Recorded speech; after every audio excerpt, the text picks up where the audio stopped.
কিছুনা কোম্পানির সর্বশেষ স্মার্টফোন কিছুনা 2A বুঝতে পারছেন কি এটা নাথিং ফোন 2A স্মার্টফোনটার ফার্স্ট ইমপ্রেশনের ভিডিও তো পেয়েছিলেন বাট টেস্টিং রেজাল্ট শেয়ার করা হয়নি 35K অ্যারাউন্ড 35K যাদের বাজেট রয়েছে ওই প্রাইস পয়েন্টের ডিভাইস এইটা তারা একটু নজরে বসেন কারণ এই প্রাইস পয়েন্টও অনেক খেলোয়াড় আছে আমরা জানি ইভেন আমার চ্যানেল থেকেও প্রতিনিয়ত ভিডিও পাচ্ছেন তো সেই জায়গায় উনি ফাইটে কতটুকু টিকে থাকছে কি অবস্থায় আছে চলেন ওইটা একটু ফাইন্ড আউট করি কেমন কি রেজাল্ট পেলাম এতদিনের ব্যবহারে সবগুলো শেয়ার করব তো এই জিনিসটা আমাদের কাছে পাঠিয়েছিল কিন্তু ইয়াসরা মোবাইল বিডি তাদের কাছে আপনারা এই ডিভাইসটা তো অবশ্যই পেয়ে যাচ্ছেন পাশাপাশি তাদের শপে কিন্তু বর্তমান সময়ের সমস্ত রকমের স্মার্টফোনগুলোই তারা রাখছে সেগুলো চাইলেও পারচেস করতে পারেন আর এটা চাইলেও তো নিতে পারেনি ডেসক্রিপশনে এই ফোনের প্রাইস মেনশন করা আছে এবং তাদের শপের যাবতীয় ইনফরমেশনও মেনশন করা আছে ইয়াসরার শুরুতেই ডিজাইনের প্রসঙ্গে আসলে ডিজাইনে একটু চেঞ্জেস দেখছি আমরা নাথিং এর বাকি দুটো স্মার্টফোন কিন্তু অলমোস্ট সিমিলার টাইপের ডিজাইন এসেছিল বাট এইখানে একটু চেঞ্জেস দেখছি তবে নাথিং ফোন 2 এর মতো এর রিয়ার প্যানেলটা হালকা একটু এই যে কর্নার এরিয়াটা একটু কার্ভ করে দেওয়া হয়েছে যার ফলে হাতে নিলে ভালোই লাগে আর কি রিয়ার প্যানেলটা সেমি ট্রান্সপারেন্ট ক্যামেরা মডিউল বা সেটআপটা আমার পছন্দ হয়নি এটা যার যার নিজস্ব ব্যাপার অবশ্য তবে আমার ভালো লাগে না আর কি আপনাদের কেমন লাগছে অবশ্যই কমেন্ট করে জানাবেন এর আশেপাশে আমরা লাইট দেখছি গ্লিপ লাইটের পরিমাণ কমছে এবারে যেখানে আমরা 3টা স্ট্র্যাপ দেখছি আর এইটা যতদূর সম্ভব ফেক একটা স্ট্র্যাপের মতো দিয়ে রাখছে আর কি যেটা দেখে রিবন লাগে বাট এটা আসলে রিবন না জাস্ট স্টাইলের জন্য ডিজাইনের জন্য করা হয়েছে যাই হোক বডি ফ্রেম প্লাস্টিকে তৈরি কিন্তু ওরা একটা সুন্দর জিনিস দেখিয়েছে প্লাস্টিকটাকেও খুব সুন্দর করে প্রেজেন্ট করা যায় সেটা এই ডিভাইসটা হাতে নিয়ে দেখলে আপনি ফিল করতে পারবেন বা বুঝতে পারবেন এটা মোটেই প্লাস্টিক লাগবে না এটা পুরো মেটালের একটা ভাইব দিচ্ছে আর কি ভালো লাগছে ব্যাপারটা আমার কাছে বাটনসের কাটিংগুলো বা কাটগুলো কিন্তু খুব সুন্দর এইটার অন্য একটা কালার ভ্যারিয়েন্ট হয় ওইটা আরও বেশি বোল্ড লাগে দেখতে তবে এটাও খারাপ লাগছে না যারা কালো কালার পছন্দ করেন তাদের হয়তো এটা ভালো লেগে যেতে পারে আর কি যাই হোক এই ডিভাইসটাতে কিন্তু অ্যামোলেড প্যানেল রয়েছে ডিসপ্লে সেকশনে size 6.7 inch 1 billion colour support করে এই ডিসপ্লেটা এবং 120 হার্টজ হাই রিফ্রেশ রেট দিচ্ছে HDR10 প্লাসের সাপোর্ট পেয়েছি এবং অন্যদিকে 1300 নিটস পিক ব্রাইটনেস পেয়েছি আর কর্নিং গরিলা গ্লাস 5 প্রোটেকশন করছে ওনাকে তো ডিসপ্লেটা স্পেক ওয়াইজ কিন্তু খারাপ না ভালোই লাগবে আশা করছি রিফ্রেশ রেটটা ঠিকঠাকভাবেই পুশ করতে পারছে কিছু কিছু জায়গায় আমি দেখছিলাম এটা ফুললি দিতে পারছে না কিছু কিছু জায়গায় কমতি আছে তবে ম্যাক্সিমাম স্মার্টফোনে আমি দেখি ইউটিউবে আসলে 120 হার্টজ দেয় না বাট এইটা আবার ইউটিউবে কিন্তু একদমই 120 হার্টজ দিচ্ছে এই জায়গাটা ঠিকঠাক আছে বাট এটার ইউআই এর মাঝে টোটালি কিছু কিছু জায়গায় আপনি দেখবেন হঠাৎ করে ধাপধাপ করে ফ্রেমটা ড্রপ করতেছে মানে অনেক সময় ফ্রেম কয়েকটা মিস করতেছে এই জিনিসটা আসলে ইউআই এর কারণে আমার হাতে থাকা অবস্থায় কিন্তু ফোনে আপডেট এসছে তাই ভাবছিলাম যে প্রথম দিকে এই সমস্যা আছে পরবর্তীতে ফিক্স হতে পারে বাট না স্টিল এই প্রবলেম কিন্তু আমি এখনও দেখছি এটা আশা করছি মানে ফিক্সেবল বা ফিক্স করে ফেলবে বাট একটু আগেও ফোনটা ওপেন করতে গিয়ে যখন এরকম লকড অবস্থা ছিল ওই সময় ওপেন করতে গিয়ে দেখলাম যে ফ্রেম মিস করতেছে আর কি বাট আই হোপ এটা ফিক্সেবল ওরা খুব শীঘ্রই ফিক্স করে ফেলবে ডিসপ্লেটার কালার কিন্তু প্রায় অ্যাকুরেট আর এটার বেজেল এরিয়াটা আসলে সিমেট্রিক্যাল বলতে হয় কিন্তু বেশ মোটা এটা আর একটু ন্যারো রাখতে পারতো ওরা যে কাজটা করছে লোয়ার চিন আপার চিনের সাথে বেজেল মেনটেন করতে গিয়ে সব জায়গায় একরকম করে ফেলছে আর কি তো এখন সবকিছু মিলেই একটু মোটা মোটা লাগে পাঁচল কাটআউটটাও চাইলে আরো ছোট রাখা যায় এটা খুব বেশি বড়ও না মাঝারি আকারের ব্রাইটনেস 1300 নিটস পর্যন্ত পিক দেয় তো আউটডোরের ভিজিবিলিটি ভালো ডিরেক্ট সানলাইটেও এটা চালানোর উপযোগী কমফোর্টেবল ভাবে চালাতে পারবেন আর কি প্যারা হবে না টাচ রেসপন্সও ভালো আছে ডিসপ্লেটা নিয়ে কমপ্লেন নেই ওকে জাস্ট বেজেল এরিয়া আর একটু ন্যারো থাকলে সুন্দর লাগতো অনেক স্মার্টফোনে আমরা দেখতে পাই বা রিভিউতে আমরা বলি যে স্মার্টফোনটা লং টার্মে গিয়ে ব্যবহার করতে গিয়ে দেখলাম যে ডিসপ্লেটা হালকা হিট জেনারেট করে ডিসপ্লের এই পোর্শন থেকে বাট এই ফোনটার ক্ষেত্রে তেমনটা আমরা লক্ষ্য করিনি এটা গরম হয় রিয়ার প্যানেলটা হাতে ফিল দেয় বাট ডিসপ্লের সাইডে আমি ততটা ফিল পাইনি nothing OS 2.5.5 based on Android 14 A run করছে এই ডিভাইস এবং নাথিং বলছে ওরা 3 বছরের মেজর আপডেট দিবে সাথে 4 বছরের সিকিউরিটি আপডেট দিবে এটাতে কিন্তু কোনো কার্ড ব্যবহার করতে পারবেন না মানে এক্সটার্নাল মেমোরি কার্ড ব্যবহার করার সুযোগ নেই UFS 2.2 স্টোরেজটাই এই জায়গাটা মানে একদমই যায় নাই এমন লাগতেছে না জি অ্যাটলিস্ট 3.1 থাকা উচিত ছিল মিডিয়াটেক ডিমেনসিটি 7200 প্রো রয়েছে এখানে যা মূলত 4nm এর একটি প্রসেসর আর এটা পাওয়া যায়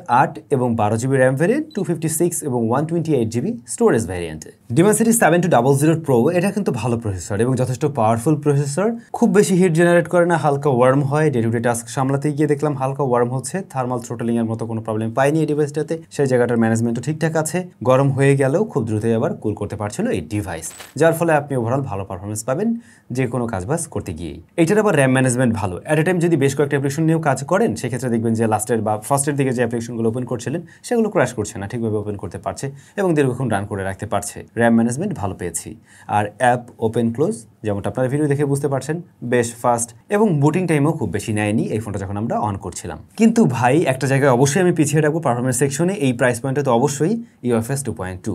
এখন কিন্তু এই প্রাইস পয়েন্টে আরও বেটার ডিল পাওয়া যাচ্ছে এই জায়গায়। তো স্টোরেজ টেস্ট করেও দেখলাম এই জায়গাটা একটু পিছিয়ে আছে এই বান্দা। গেমিংয়ের জন্য বেছে নিয়েছিলাম আপনাদের সবার প্রিয় পাবজি স্মুথ প্লাস এক্সট্রিমে। আমরা দেখলাম 60 FPS কনস্ট্যান্টলি দিতে পারছে এই ডিভাইস, নো হিটিং ইস্যু, হালকা ওয়ার্ম হচ্ছে। অন্যদিকে গেটসেন ইম্প্যাক্টের ক্ষেত্রে আমরা দেখলাম মিডিয়াম গ্রাফিক্সে 40 FPS কনস্ট্যান্টলি দিতে পারছে। এখানে মাঝে মধ্যে একটু ফ্ল্যাকচুয়েট করছিল, একটু ওঠানামা করছিল, বাট স্মুথ রেজাল্ট দিচ্ছিল ম্যাক্সিমাম টাইমেই। আবার এর পাশাপাশি আরও কয়েকটা গেম প্লে করা হয়, COD, Asphalt 9, এই গেমগুলো কিন্তু ভালো রেজাল্ট দিচ্ছে স্মার্টফোনে। ইভেন Asphalt 9 আমরা গ্রাফিক্সটাও ভালো পেয়েছি। তো বলা যেতে পারে এই ডিভাইসটা গেমিংয়ের জন্য চয়েস করা যায়, বরং গেমিংয়ে এই ডিভাইসটা খুব বেশি গরম হয় না। এখন একটা প্রশ্ন অনেকের মনেই আছে, ভাই এই যে এত কিছু দেখছি নাথিং ফোন 2 এ তো এবারে তোমরা একটা প্রবলেম ফেস করেছি, সেটা হচ্ছে গিয়ে সিম কারেকশন ঠিকভাবে পায় না, বাংলাদেশি সিম ব্যবহার করতে গেলে ঝামেলা, আবার নাকি যেগুলোতে সিম চলছে সেগুলো রিসেট করলেও মানে যদি ফোনটা কোনো কারণে রিসেট করে ফেলেন সেক্ষেত্রে আবার লকড হয়ে যেতে পারে। বাট ইয়াসরা মোবাইল বিডি আপনাদেরকে 100% গ্যারান্টেড করছে ওদের ডিভাইসগুলো আপনি রিস্টার্ট করলেও আর লক হচ্ছে না, সুতরাং এই প্যারা নেই। ফাইনালি যদি ক্যামেরায় আসি, রিয়ারে 2টা শুটার আছে। সেটআপ দেখতে খারাপ লাগলেও ক্যামেরা 2টা কিন্তু কাজের। মেইন শুটার হলো 50 মেগাপিক্সেল যেখানে ওয়াইএস পাচ্ছেন, পরবর্তী শুটারও 50 মেগাপিক্সেল যেটা আলট্রা ওয়াইডে ছবি দেবে, আর ফ্রন্ট ফেসিং ক্যামেরা 32 মেগাপিক্সেলের। তো এই মুহূর্তে আমাদের হাতে OnePlus Nord C4 এই ডিভাইসটা আছে, যা প্রায় এই সেম প্রাইস পয়েন্টেই পাওয়া যায়। তো চলুন 2টা ছবি একটু সাইড বাই সাইড দেখি। যেমনটা লাগছে কিছু কিছু ক্ষেত্রে OnePlus যেন এগিয়ে আছে, কালার বলেন, শার্পনেস, ডিটেল, ইভেন কিছু কিছু ক্ষেত্রে ডাইনামিক রেঞ্জেও। আবার কিছু ছবির ক্ষেত্রে আমরা যেমনটা দেখছি এই স্মার্টফোনও এগিয়ে আছে। ডাইনামিক রেঞ্জ মোটামুটি ওকে, এখানেও সুযোগ আছে। ডাইনামিক রেঞ্জ আসলে ইভেন এটারও অনেক আহামরি এমন না। তো দুটোর ক্ষেত্রে আমার মনে হয় যে আর একটু বেটার করার মতো সুযোগ ছিল। তবে নাথিং ফোনের ক্যামেরা শ্যাডোতেও মোটামুটি ভালো ডিটেল দেখাতে পারছে, ইভেন খুব বেশি কন্ট্রাস্টিভ হচ্ছিল না ডে লাইট কন্ডিশনের ছবিতে। লো লাইটের দিকে হালকা কন্ট্রাস্টের পরিমাণ বাড়ে, গ্রেনের দেখাও পাওয়া যায় লো লাইট এরিয়া বা শ্যাডো এরিয়ার দিকে আর কি। নাইট মোড অন করা লাগে না, আসলে অটোমেটিকই অন হয়ে যায়। সেক্ষেত্রে হালকা পাতলা ইমপ্রুভমেন্ট লক্ষ্য করবেন, তবে মরি লেভেলের আমি ইমপ্রুভমেন্ট লক্ষ্য করিনি। বরং নাইট মোডে আমার কাছে মনে হয়েছে অনেক ক্ষেত্রে OnePlus-এর ফোনটা এগিয়ে আছে যেন। প্রিভিয়াস রেকর্ড থেকে যতটুকু বুঝি নাথিং ফোন 1 যখন আসে তখন কিন্তু ক্যামেরা খুব একটা জাতের ছিল না। তার প্রায় 4-5 মাস 6 মাস পরে গিয়ে ওইটার ক্যামেরা কিন্তু one of the best camera হয়ে যায়। 40,000 টাকা প্রাইস পয়েন্ট, আপনাদের হয়তো খেয়াল আছে। তো ওরা চাইলে ওদের এই ডিভাইসে তো অনেক আপডেট দেবে, সেক্ষেত্রে ওরা চাইলে আরও বেটার করতে পারে বা করবে হয়তো, আমি আশা করছি। এটার পোর্ট্রেট মোড মোটামুটি ভালোই লাগছে, তবে প্রত্যেকটা ক্লিক ইজ একদম পুরো পারফেক্ট তেমনটা না, মাঝে মধ্যে একটু মিসম্যাচ করে, তবে ম্যাক্সিমাম সিনারিওতে এটা ভালো রেজাল্ট দেয়। ব্যাকগ্রাউন্ড ব্লান্ডনেস যেমন আমার কাছে আর্টিফিশিয়াল লাগেনি, তেমনি মেইন সাবজেক্টকে হালকা আমরা একটু ওয়ার্মের দিকে নিতে দেখছি, একটু সফট করছে, বাট ওভারঅল দেখতে ভালোই লাগছে।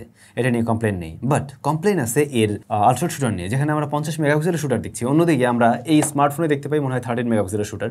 তো যদি সাইড বাই সাইড কম্পেয়ার করেন, কিছু কিছু ক্ষেত্রে না এই স্মার্টফোনটা এগিয়ে আছে। ইভেন ডাইনামিক রেঞ্জে দেখুন, নাথিং ফোনের আলট্রা ওয়াইডে ডাইনামিক রেঞ্জ আমরা ততটা বেটার দেখছি না, যেখানে কিনা OnePlus এগিয়ে থাকছে বেশ কিছুটা। যদিও OnePlus কালার একটু বুস্টেড করে ফেলছে বেশিই, যেখানে নাথিং অনেকটাই ন্যাচারাল রাখার ট্রাই করছে। তবে নাথিং ফোনের 50 মেগাপিক্সেল থেকে আমি যে পরিমাণে ডিটেল আশা করছিলাম সে তুলনায় কিন্তু পাচ্ছি না, যখন কিনা আপনি 13 মেগাপিক্সেলের সাথে কম্পেয়ার করছেন। ইভেন লো লাইটেও আলট্রাওয়াইড শুটার খুব একটা বেটার রেজাল্ট দেখাতে পারেনি, মানে স্পেকেশনের চাইতে বেশ কিছুটা কমতি আছে এখানে। ফ্রন্ট ফেসিং ক্যামেরাতেও একই বিষয়, অর্থাৎ ওই যে কালারটা একটু ফ্ল্যাট ফ্ল্যাট লাগে, ভাই মরা লাগে, এগুলো আপনার একটু পোস্ট প্রসেসিং নিয়ে ঠিক করাই লাগবে, আদারওয়াইজ খুব একটা ভালো লাগবে না আর কি। আর একটু সুন্দর কালার টোনে দিলে ভালো লাগতো আমার যা মনে হয়। তবে as a front facing camera dynamic range আবার ভালো আছে। ইনডোরের দিকে বেশ কিছুটা সফট করে, আউটডোরে আপনি ঠিকঠাক ডিটেল পাবেন এবং শার্পনেসও ঠিকঠাক আছে আর কি। ভিডিও রেকর্ড করা যায় সর্বোচ্চ 4K 30 FPS-এ। ভিডিওর ক্ষেত্রে দেখলাম স্টেবিলিটি বেশ ভালোভাবে কাজ করছে এবং ভিডিওটা আমার ভালো লেগেছে, বরং ছবির চাইতে ভিডিওতে মনে হলো কালার একটু বেশি দিচ্ছে আর কি। হ্যাঁ, একটু বেশি দিচ্ছে, বাট কালারটা সবসময় স্টেবলভাবে ধরে রাখতে পারছে না, কখনো কখনো একটু আপ ডাউন করছে, এক্সপোজারেও একটু এদিক সেদিক করে আর কি। বাট ওকে, চলে, এটা মেনে নিতে পারবেন। আই হোপ এই জায়গাটা মোটামুটি ওকে আছে। ক্যামেরায় আসলে ইমপ্রুভমেন্টের জায়গা আছে এই স্মার্টফোনেরও। ফোনটা ব্যাটারি আছে 5000 mAh এবং 45 ওয়াটের চার্জিং সিস্টেম। 25 মিনিটসে এটা মোটামুটি আপনি 50%-এর মতো চার্জ করবেন, আর 1 ঘন্টার মতো লেগে যায় ফুল চার্জ করতে। যদিও এর ব্যাকআপ ভালো, ব্যাকআপ নিয়ে সন্তুষ্ট আছে একদমই। এটা একদিন চালানো যায় খুব সহজেই, 7 আওয়ার্স প্লাসের মতো আপনি এর থেকে SOT পেয়ে যাবেন, যেটা একদমই ঠিকঠাক আছে বা স্ট্যান্ডার্ড জায়গায় আছে। স্টেরিও স্পিকার আছে, এটার সাউন্ড কোয়ালিটি ভালো এবং লাউডনেসও ভালো। ইভেন ফুল ভলিউমে নিয়েও কোনো ধরনের প্রবলেম ফেস করতে হয়নি আমাদের। ইয়ারপ্রেসের সাউন্ড ঠিকঠাক আছে, প্রয়োজনীয় সেন্সরসগুলো আছে, জাস্ট 3.5mm হেডফোন জ্যাক, ওটা আর কি দিলে কাজে লাগতো অনেকেরই। তো এই হচ্ছে আপনাদের ভালোবাসার কিছু না ফোন 2A, যেখানে আমরা অনেক জায়গায় ভালো পেয়েছি, কিছু কিছু জায়গায় কমতি পেয়েছি। কমতির জায়গার মধ্যে আমি বলবো অবশ্যই এই ডিভাইসটার ডিজাইনটা আর একটু সুন্দর করতে পারতো অ্যাটলিস্ট। আর এইটাতে 3.5 মিনিটের হেডফোন জ্যাকটা দেয়নি। ফোনটার ক্যামেরায় আর একটু ইমপ্রুভমেন্টের জায়গা আছে, সুযোগ আছে, মানে সেন্সর টেন্সর সবই ঠিকঠাক আছে, জাস্ট এটার অপটিমাইজেশন মনে হয় আর একটু দরকার, তাইলে হয়ে যায়। ভালো দিকের মধ্যে অবশ্যই একটা ভালো মানের প্রসেসর আছে, ভালো একটা ডিসপ্লে আছে এবং ব্যাটারি ব্যাকআপ যথেষ্ট ভালো। আর এই ডিজাইনই আবার অনেকের কাছে ভালো লাগতে পারে, একটু ইউনিক ডিজাইন, যে কারণে আপনি হয়তো একটু আলাদাভাবে ভাব নিতে পারবেন। আপনাদের কাছে নাথিংটা বেশি ভালো লাগছে নাকি OnePlusটা বেশি ভালো লাগছে কমেন্ট করে জানাবেন। সবাই ভালো থাকবেন, দেখা হচ্ছে আমাদের নিশ্চয়ই নতুন ভিডিওতে। Bye bye.